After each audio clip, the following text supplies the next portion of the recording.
Welcome back everyone. So we'll be discussing another topic from module 3 in the subject traffic engineering and management. So module 3 mainly deals with highway capacity.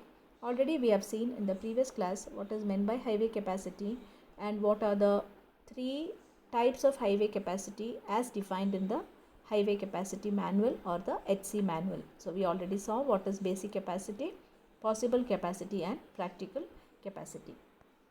Now, what is the importance of capacity in highway transportation studies? So, an understanding of this term capacity of a roadway or a highway is very important as far as it is concerned with a highway or a transportation engineer.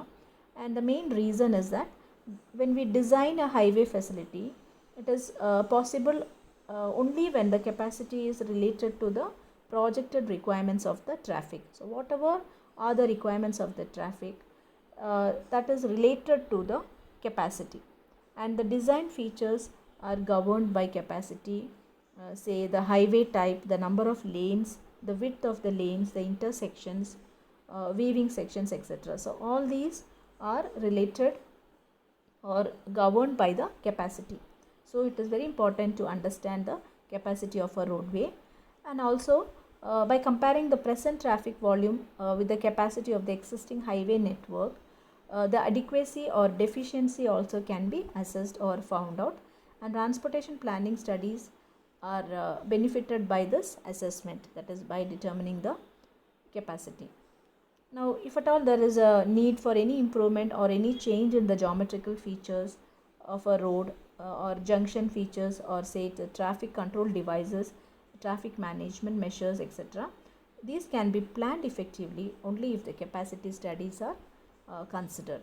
So that is the importance of capacity in highway transportation.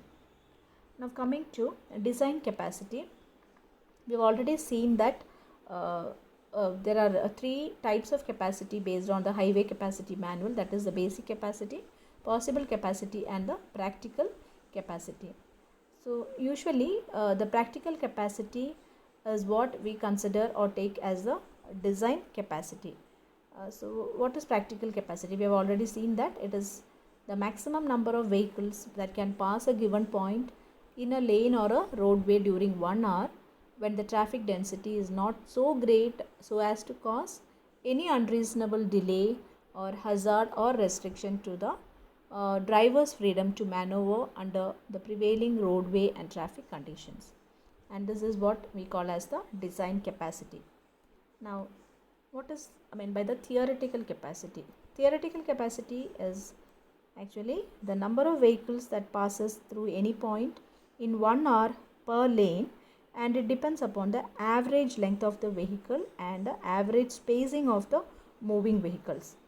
So earlier capacity studies and theoretically derived formulae is what is shown here. So there were attempts to determine the capacity, and this was made on the basis of the theoretical formulae, that is C is equal to 1000 into V by S. So in this formula, C is nothing but the capacity in vehicles per hour per lane, and V represents the speed in kilometers per hour, and here the term S is nothing but the average spacing in meters of a moving vehicles.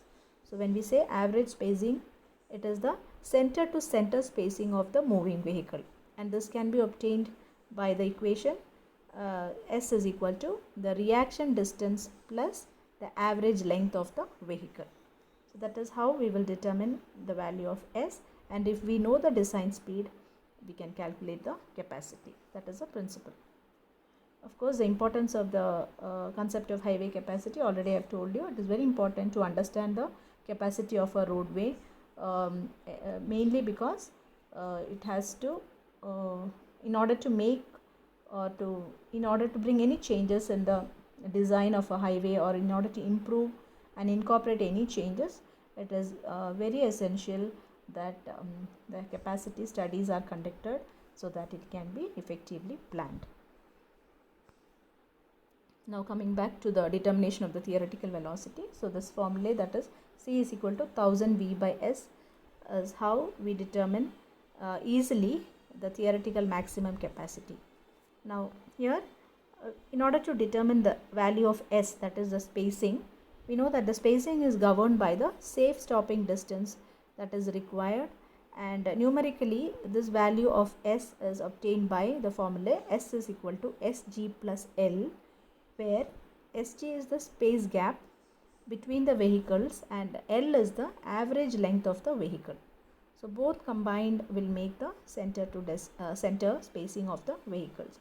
So in order to find out the value of Sg, we use the formula. Again, the theoretical formula that is used is Sg is equal to 0.278 V into T.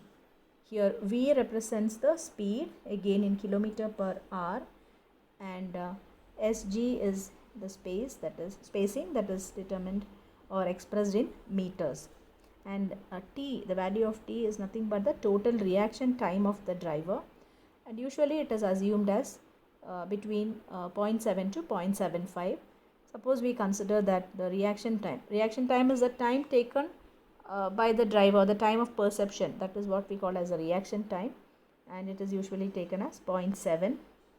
So assuming that T is equal to 0.7 and substituting here, we will get the value of Sg, and thus by knowing the design speed, the spacing S can be found out, and thus the theoretical capacity of the lane can be found from the equation that I have told you in the beginning, that is C is equal to 1000 V by S. So if the design speed V is known, and if we can calculate S, that is average center to center spacing of the vehicles, we can determine the value of the theoretical maximum capacity C. So this is how you determine the value of C. Thank you.